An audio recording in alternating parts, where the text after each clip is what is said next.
The Diary of a Certified Psychopath. Off the crank. More haste, less heat.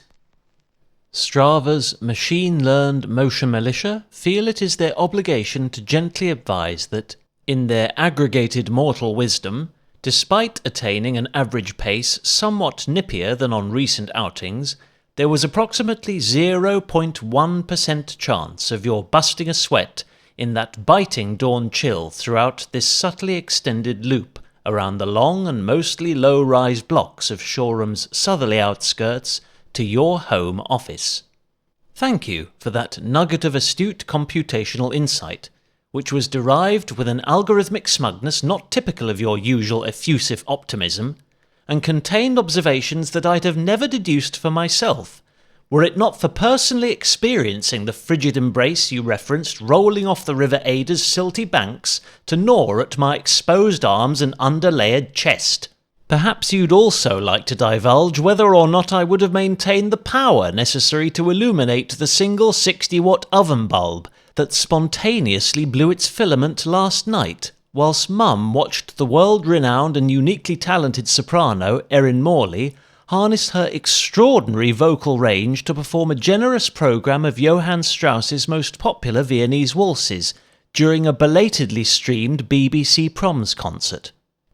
If this calculation lies beyond your current cognitive capacity, then perhaps you could determine whether the Feathered Philharmonic's golden-billed maestro in an improvised aria that formed part of today's spellbinding serenade to Earth's solar sage ever approached the frequencies of the highest notes she managed to hit within a sung version of the composer's notoriously taxing Spring Voices Dance. I'm informed that you've not provided the data necessary for them to analyse and definitively answer either of those queries, though upon a more thorough and sentiently aligned review of the thermal sensations you recounted experiencing within your vivid description, and the human body's natural cardiological response to such cold conditions,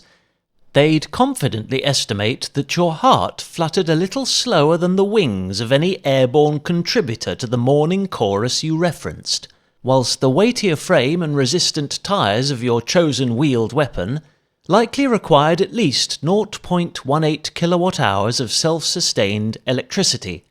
which would have indeed been sufficient for illuminating up to 3 oven-ready LED bulbs, but left inadequate stored energy inside a portable AC power station's rechargeable battery for any connected appliance to lightly brown your post-ride crumpet.